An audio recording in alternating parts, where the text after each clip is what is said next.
Good morning, everyone, and welcome back to a brand new video of Fox Flicks on Dead Meat. Today, we're checking out the kill count for the 2024 movie Immaculate. Let's hop in and check it out. Alright, James and Denise, what you got? Welcome to the Kill Count, where we tally up the victims in all our favorite horror movies and show you how they were made. I'm James A. Janice, and today we're looking at Immaculate, released in 2024. Immaculate is a religious horror film that could be considered nunsploitation, which, yes, is very niche as far as subgenres go, but hey, it exists. This one follows Sister Cecilia, a nun from America who's transferred to a spooky Italian convent with dark secrets. It stars Sydney Sweeney, who auditioned for the role way back in 2014. It was actually her very first callback. The project fell into development hell, but nearly a decade later, Sweeney had fame and clout, thanks to projects like, this one, or this one. Not this one, but eventually this one. Using her pull, she called screenwriter Andrew LaBelle and asked if she could produce the movie for herself. So yeah, this is not a vanity producer title. She really did the damn thing. For the role of director, she tapped Michael Mohan, who she previously worked with on the Netflix series Everything Sucks and the Amazon film The Voyeurs. Together, they updated the script to match her current age. Instead of a high schooler at an all-girls boarding school, they changed her character to a nun at a convent. I heard some skepticism towards Sweeney playing a nun, but as someone who's only seen her in White Lotus, I think she did a great job. And the fact that people doubted she could play a nun is mirrored in the story. Some other characters don't think Cecilia is sincere, based at least partly on her appearance. You're very sweet. Thank you. I don't mean that as a compliment. But she proves everyone wrong, and her performance enlivens the theme. This is a story about women being oppressed in a patriarchal system. Like, literally the patriarchy. Like the church. But as Cecilia wakes up to what's happening to her, Sweeney's strength and resolve makes the character extra fun to root for. Still, with a familiar story and a hot new rising star, it'd be easy to mistake this as a generic mainstream scary movie. In some ways it is, like its use of jump scares, some of which I'll include in this kill count. So, this is your jump scare warning. That wasn't even a good one. But Immaculate doesn't play its material safe. It's got plenty of weirdness to it that I don't think a lot of viewers would expect. Mohan wanted to balance the film's commercial and artistic sides, aiming for a movie that speaks to this moment in time but doesn't beat you over the head with a message. I think he pulls it off. Plus, at a cool 89 minutes, it's incredibly fast-paced, and it's got some surprisingly gnarly kills. The number of kills in this... God, Jesus. We're gonna have to see in a moment. James, glad you're home. Okay, we've got a little bit of an emergency situation, and I'm gonna need you to follow my instructions. I'm in the middle of filming a kill count, so... But there's no time! He's going to kill you! Who? Who's gonna kill me? Puppet James! I saw it in a vision. He's gonna try and take your scent, because once he gets that, he'll let it wash all over him, and he'll become the real James A. Janice! What? No, that won't work at all. Okay, so hold on. Before we continue on with this, I'm gonna guess it's Dr. Squatch. Oh, I've been changing up my scent with a variety of fragrance options. Come again? I've been rotating through Vince Camuto Original for Men, Awakened by Toomey, This Is Not a Blue Bottle by Histories des Parfums, and Icon Black by Zier. They're all from today's sponsor, Scentbird. Damn, it's Senseball. I was so close, but I was so wrong. I really hope Zolan gets paid a lot for the way he has to act in a lot of those sponsored ads. If you don't know what I mean, you just need to go check out the original video. Link will be in the description. Now let's continue on with Immaculate. Kills in this movie is none your business, because it's my business. So let's get to them. Oh, okay. Okay, easy, James.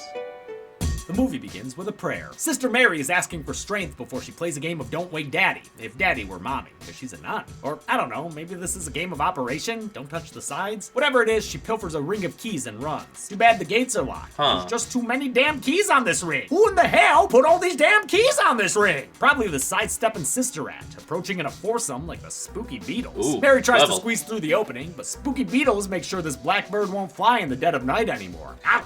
Mary awakens later to a dirt nap. Oh, that was the leg. She's locked in a casket as she's buried alive, and I'll go ahead and put her on the count. Awful way That to leg go. ain't moving. At least it'll smell like a lit match in there, you know? Gotta focus on the positives. A young woman named Cecilia is migrating to Italy to become a nun. It's a long way from home. Just outside of Detroit, Michigan. Oh shit, yeah! What up, D-Town? She even said just outside of Detroit, which is exactly what I always say. I grew up in a suburb. I ain't trying to claim cred from the D. She still can't really speak Italian, and plenty of people question why she's doing this, for various reasons. You're very young to be a nun, aren't you?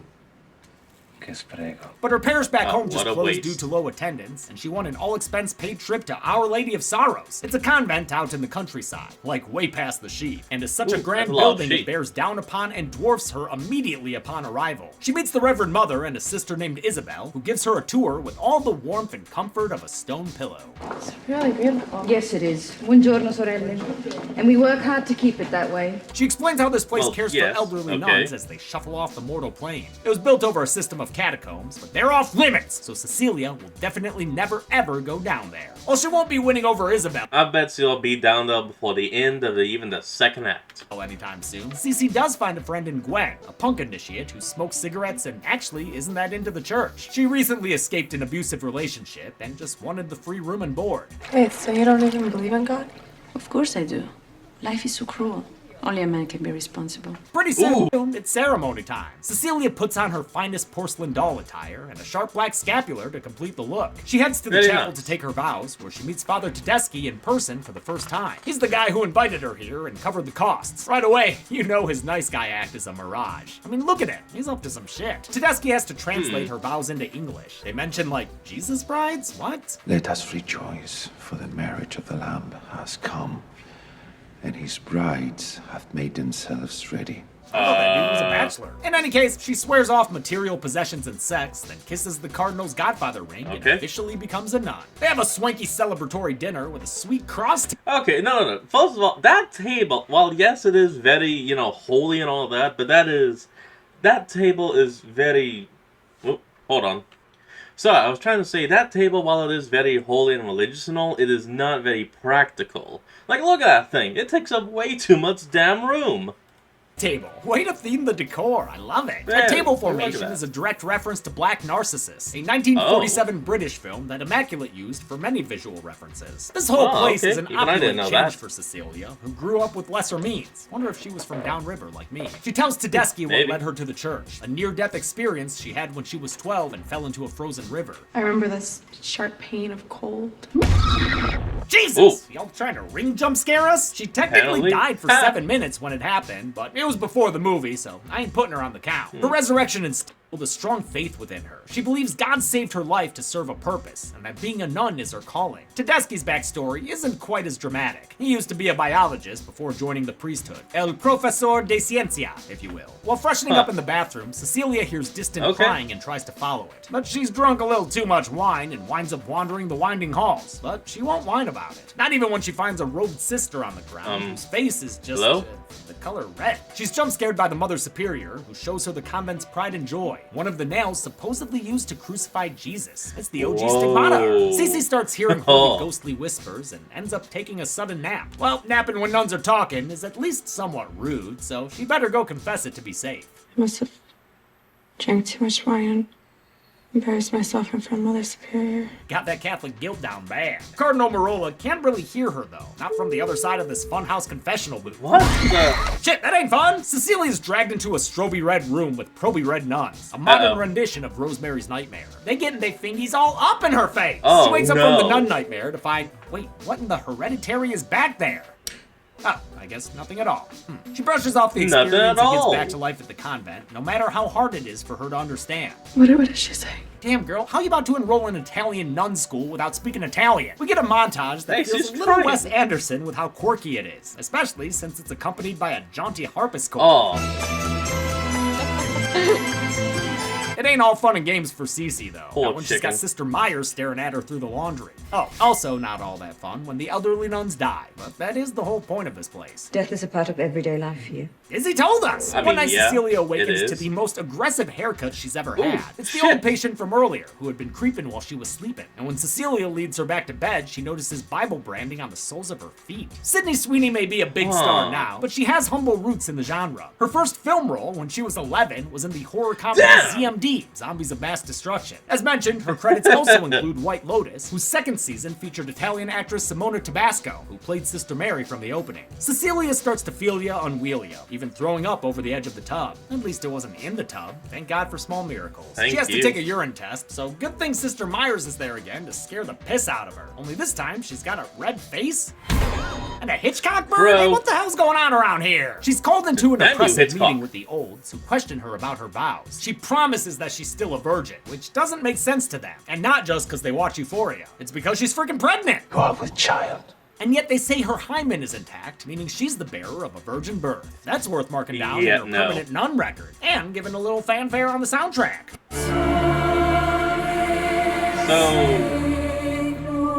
So hold on. Now the title of the movie actually makes sense. Immaculate, Immaculate both. It's what Jesus was.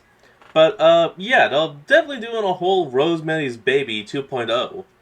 Oh, you got a nun that's a virgin who's now who is pregnant now with the most likely child of the devil. The convent declares it a Lucifer. miracle right then and there, and Cecilia is made into their very own Virgin Mary. Damn, it comes with that sweet-ass outfit. Score! By her second trimester! Cece's sporting a baby bump and Jeez. thrown up her teeth. Gross. The other sisters That regard ain't her right. with reverence and standing nun stare-downs, except for Gwen, the only one who treats her like a human being. Cecilia gets more unwanted attention in this half-a-sensory deprivation tank. She almost gets her senses permanently deprivated when Isabel interrupts tubby time and tries to drown her out of Dolph Ziggler-like jealousy. It was supposed to be me. She's Oh, rescued at the jeez. last minute, and Isabel's attack is blamed on mental illness. Later in the courtyard, she sees a body fall off the top of a Oh, building no. in true Damien Nanny style. Oh man, that face is fucked up! Yeah. Hey, thank you for saying who that is, because I can't tell looking at that fucked up face. Yeah, no Production one wanted can. Immaculate's horror to be grounded, so for Sister Isabel's fall, they consulted forensic photos. So it's not only hideous, it's also realistic. At Isabel's funeral, Gwen voices her damn. suspicions. Cecilia, you're 5 months pregnant and you haven't even been to a hospital. When she tries to call out the church leaders and convince everyone this isn't okay, Gwen is dragged away in a swift suppression of dissent. It plants a seed of doubt in Cece, who questions the medical expertise of their shady inside medical man. You're perfectly healthy. I just puked up one of my teeth. She tells them she How's wants that to see for an ya? outside doctor, but they say she's got to keep her spermless I'm sorry, but imagine that. The whole, you're perfectly healthy. I just puked up one of my teeth. How am I healthy? Yeah. And of course the guy's just like, no, don't say a word, bitch. baby a secret. While preying on her situation later that night, a holy jump scare reveals a message left by Sister Mary. It's a Bible verse implying things aren't right at the convent. For Satan himself often masquerades as an angel of light. It prompts Cecilia to do some digging around the property. She discovers I mean, okay, get into a technicality. He was an angel of light, but fell down, so technically his light was extinguished, but he is still classed as an angel of light, no longer a shining light, though. there's a drawer containing suspicious research into her Ta-da. past. They maybe have known about her since she was 12 years old and, wait, 2009? Oh, fuck, I feel old. Worse yet, she discovers Gwen receiving a full-on inquisition, which ends with her tongue getting cut out of her no. mouth. Oh my god! Oh, they no. just show it all Oh. happening? Wow! I love that for them. I feel like I'm watching Saw. She's jump scared that's by her terrible. favorite spooky old lady, who offers her words of encouragement.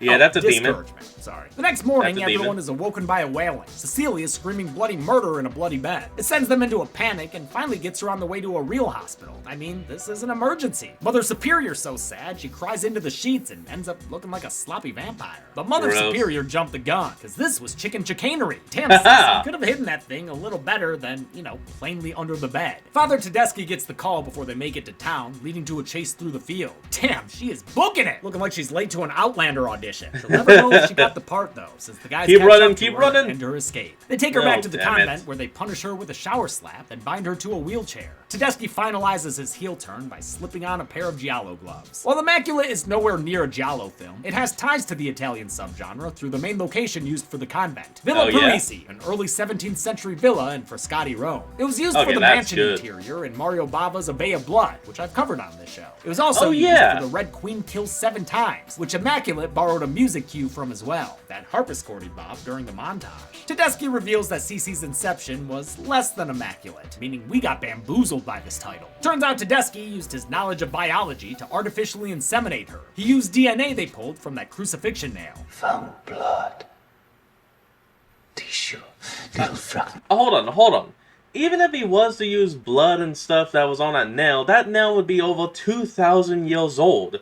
Meaning anything else on there well, most likely would have contaminated any sample. I'm sorry, I'm very intelligent, but this guy is clearly not.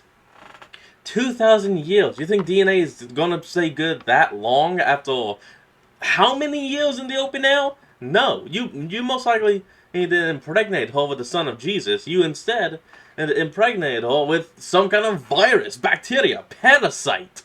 Glint, a stone, a genetic code. All we had to do was crack it. Damn, might as well call this place Our Lady of InGen. Bingo. Jesus. DNA. With that DNA, they've been trying their best to make Jesus babies. Look, Okay, hold on. No, that was actually really funny because that was a Jurassic Park call-out. they've got barbershop jars full of them. The results of 20 years of failed attempts. I love this third act reveal that there's nothing supernatural here. It's all based in science. Plus, everything's out in the open now, and we've still got 30 minutes left of watching Cece try to escape this guy. Spanish actor Alvaro Morte is great at playing both sides of Tedeschi, the kindly priest and the mad scientist. To make sure their perfect fertile vessel doesn't run away again, they brand Cece's feet, giving her the same sorry soul she saw in the older nun. Oh man, that skin is sizzling! You know it's smells bad in there too. Wait a minute though, what's this guy's deal? He just chills down there all day, smoking a cig and playing with a poker until they bring him the next chick who needs branding? Cecilia's putting time out, where Sydney Sweeney gets Sydney screaming. As she enters her third trimester, Cecilia attends another confession with Cardinal Merola. She confronts him about how they've been targeting her since her accident. They haven't only taken away her agency and her body, but her entire life story as well. Merola says they want to bring on the apocalypse by creating the second coming of Jesus. Or maybe they ain't on the big man side at all, and they're doing all this for the other guy. If this is not the will of God, why does God not stop us? Either way, they're doing it. That leaves Cecilia because of the same answer to the whole, if God is real, why does he let evil exist? Free damn will. losing her faith faster than she's losing fingernails. Stop picking up. Oh God, stop Mohan that! and his DP Alicia Christian, whom he met when they were roommates in college, wanted the film's look to have an art that matched Cecilia's. We degrade the image as her character's body is literally falling apart. We take the aesthetic and we make it grainier and we make it grittier, so you sort of lose that sense of the majesty of religion that we captured at the beginning to just pure, primal horror at the end. While the sisters sing hymns in the courtyard, Cecilia is given another ultrasound. Damn, man, that belly is bubbling. The doctor leaves Mother Superior alone for some one-on-one time with their embryonic messiah. Hey, Mother Superior, knock knock, who's there? Hitch in the head with a crucifix. Cece beats her veil off and further beats her to the ground, then proceeds to beat her a total of 7 times, the holy number. Holy shit, her face is fucked up. May God have mercy on your Cecilia escapes, but she goes from breaking faces to breaking water. Oh no, oh no, yeah, oh no. Timing. Still, she moves on to her next target, Cardinal Merola. He's enjoying the singing nuns from his balcony when a rosary wraps around his neck. Oh, he has no time to say 50 Hail Marys before he's leaking rosary beads of blood and she breaks his neck. The murder is witnessed by the shady doctor who flees the scene. But don't worry, she'll catch up with him and... What? We never see him again? That sucks. Cecilia grabs the Jesus nail and heads back to the lab. She prepares to let it burn. She wanna let it burn. She's interrupted by Tedeschi, but she fights him off with a bottle of science! She locks his ass inside, but he grabs her hair through the grate in the door. She manages to light the lab up, leaving Tedeschi to die in the raging inferno. But Tedeschi doesn't die. He uses a fire extinguisher to put out the flames and body checks the door down. Body check! Medication home. Cecilia flees to the lower levels of the convent, grabbing a flashlight and making her way into, you guessed it, the catacombs! Remember when they mentioned the— Well, my bet was wrong. I said before the end of the second act, and we're already nearing the end of the third. Those in the beginning? Yeah, we're finally there! This catacombs climax wasn't originally in the screenplay, but they wrote it in during production after finding a real catacomb on a private estate just outside of Rome. They only had a day to shoot there, and could only shoot for a little over an hour at a time. There wasn't a ton of oxygen to breathe, and the high humidity kept getting all the equipment wet. Mohan cites Barbarian as inspiration for the style down there, with point-of-view shots making things suspenseful. As Cecilia hides from Tedeschi, she discovers the rotting corpse of Sister Gwen. Aw, what's wrong? Catacomb got your tongue? She eventually finds an exit, a literal light at the end of a tunnel. She nearly reaches freedom, but she's pulled back by Father Toasty. Oh, he is all sorts of well done. Using a scalpel, he starts giving her a forcible C-section. She reaches for her Hail Mary, the convent's sacred nail. She uses it to puncture Tedeschi's neck, leaving him leaking communion wine all over the place. This is so funny and gross, and it's punctuated by his body falling on top of him. bump to a Harvey Dent. That's funny. It's a comically brutal way for this bastard to die. Fuck you. Yeah, she said it. Cecilia's left completely exsanguinated, which was done by Sweeney's request. My biggest request was by the end of the movie, I want to be drenched in blood. She finally escapes outside, but her ordeal isn't over just yet. In a brutal extended close-up, this violent Virgin Mary finally gives birth to her joy to the world. Holy shit, Sweeney is really going for it. Oh They no! did 2 takes of this final shot, but wound up using the first one. For inspiration, Mohan showed Sweeney the infamous subway scene from Possession, illustrating that she could take things as far as she wanted. We don't see the baby she births, but it sounds, not right. Oh. The ambiguity is purposeful. This could be the Antichrist or a mutant of science. Either way, the 3-minute one-take continues as Whatever the hell it is, it just needs to die. Cecilia grabs a nearby heavy rock. The movie ends as she flattens her newborn off-screen, shocking many an audience member. Oh, God. How many nuns got into the habit of dying? Let's Oh. find out and get to... Sorry. Let's find out and get to... I got this. Okay. James. Let's find out and get to... Damn it. Wait, do you... Nope, hold on. 8 people died in Immaculate. There were 2 male victims, 5 female victims, and 1 baby who died before its gender reveal party. That gives us this Passion of the Pie chart. With a runtime of 89 minutes, Immaculate had a kill on average every 11.13 minutes. I'll give the Golden Chainsaw for coolest kill to Sister Isabel. We've seen plenty of people fall to their deaths on this show, but rarely is the end result so gruesome. Dome Machete for lamest kill will go to the patient that died during the montage. And that's it! Immaculate was released in 2024, the week before Holy Week, and it broke Neon's record for biggest opening weekend. Oh, we'll keep shit, exploring really? evil next week, but until then, I'm James A. Janice. This has been the Kill Count. On the next. Alright, now before we see what's going to be up on next week, all I can say is my final words on this. Immaculate is definitely an immaculate movie. Like, it plays on both science and religion, trying to be a balancing act. And like you said at the end, we don't see anything of Cecilia's baby. And I'll be honest, I am going to be thankful for not seeing any of it. Oh boy, I feel like I gotta lie down. So let's go and see what's up for next week, and then we'll give the outro. Kill count. In a small Argentinian town, something has gone rotten. It's up to 2 idiot brothers to stop this new form of evil, a possession that spreads like a pandemic. And just like a pandemic, What do you containment mean? is hard when people don't trust each other or the institutions meant to protect them. From filmmaker Damien Rugna, What is When Evil this? Lurks is a gorgeously shot película that shows what happens when people disregard safety protocols. Yeah, probably at the Dead Meat Horror Awards, where it did so well, fans started calling it When Evil Sweeps. Oh. But it deserved the wins thanks to its Okay. emotional performances, top-tier practical effects, Oh, and some Lord. of the best kills of the year. Like the winner of Best Kill. You know, the part where... Okay. Find out for yourself this week by watching When Evil Lurks. Then on Friday, get naked at your ex-wife's house. Oh, sorry. I mean watch the Kill Count, only on Dead Meat. Papi va a venir a casa en el auto y pum. And, Evil Lurks. Currently be watched on the pictured streaming. well, I have no freaking idea about that, but I can't wait to see it. Alright everyone, I hope you enjoyed today's video. Remember to like, comment, and subscribe for more. Link to the original will be in the description below, and I'll see all of y'all next time when we flick back on. Till then, this is Fox, signing out. Peace.